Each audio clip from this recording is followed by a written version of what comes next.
语学习系列：如何有效记住单字？网状记忆法。欢迎来到今天的解析。说真的，只要是学语言的人，一定都遇过这个终极大魔王。到底要怎么做才能把新单字牢牢钉在脑海里啊？你是不是也常常觉得背单字就像是拿着一个无底洞的漏斗在装水？不管你当下多么努力的死背活背，最后还是忘得一干二净。想象一下这个画面，你学到一个超酷的新单字，当下心想：太棒了，我这次绝对记住了，甚至还很得意的在对话里用了一次。结果，棒！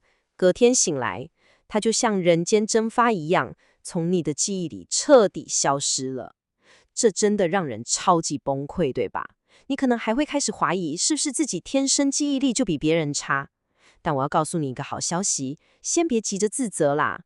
问题根本不在你的脑袋，问题其实是出在你的记忆方法。这个概念完美的解释了我们大脑的运作方式。当你只是不断重复念着一个单字，然后死记它的字典翻译，你其实就只是在大脑里牵起了一根超级细、超级脆弱的蜘蛛丝。稍微一阵风吹过，或是时间一久，这根线啪一声就断了。但我们真正需要的是所谓的网状记忆法。想象一下，你的记忆如果是一张错综复杂的蜘蛛网呢？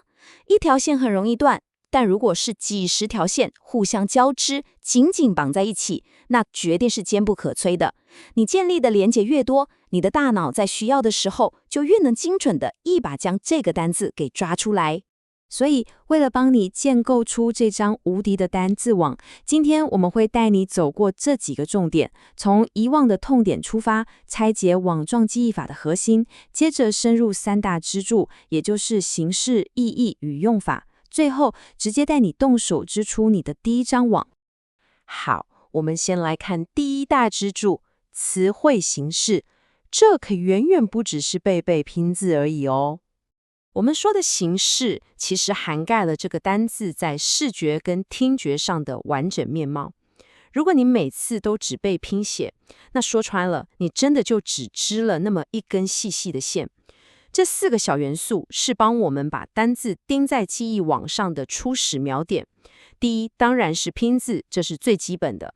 但接下来才是把网子扩大的重头戏。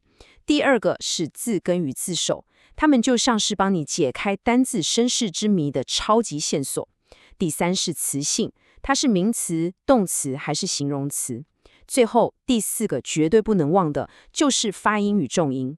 这4个特征会成为你大脑里非常强而有力的连结起点。我们马上来举个超实用的例子。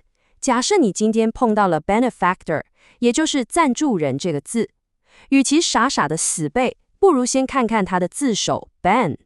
一旦你知道 ben 这个字首代表着良好或者是有益的意思，你看，你瞬间就牵起了一条超粗的记忆线。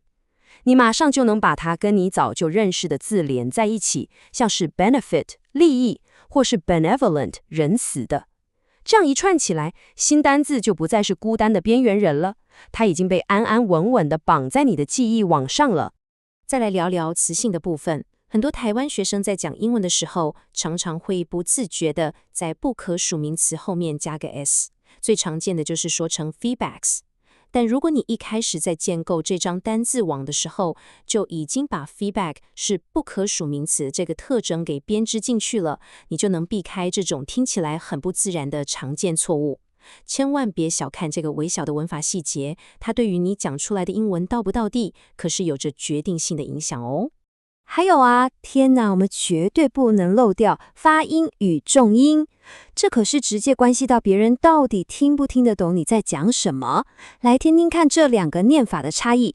如果重音放错位置，在老外耳里听起来会完全是另一个字哦。到底是把重音放在低音节的 benefactor， 还是放在后面的 benefactor？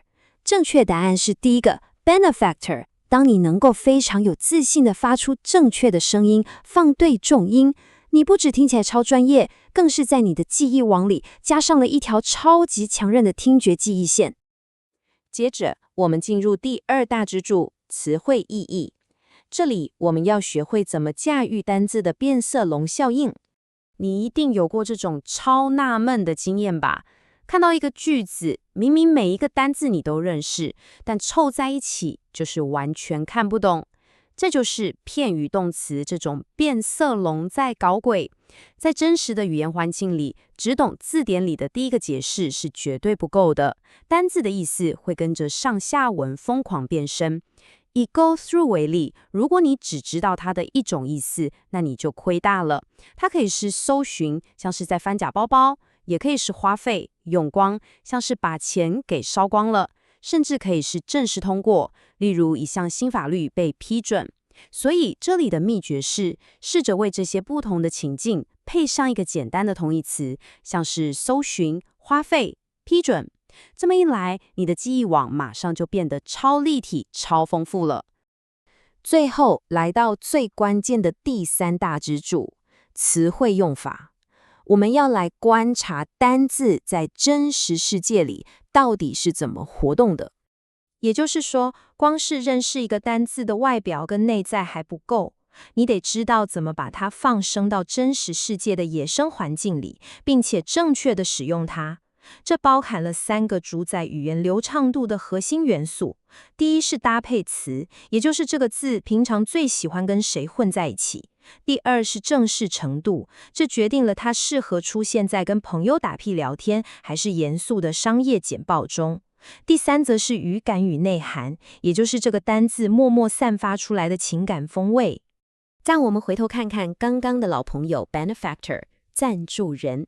母语人士讲话其实很少这么单调，只讲 a benefactor。他们通常会加上一些特定的形容词，像是 a generous benefactor 慷慨的赞助人， an anonymous benefactor 匿名的赞助人，或者是 a wealthy benefactor 富有的赞助人。这就是搭配词的魔力。透过把这些像好哥们一样的字词组合记下来，你讲出来的英文就会像流水一样自然，再也不会像是在死板的念教科书了。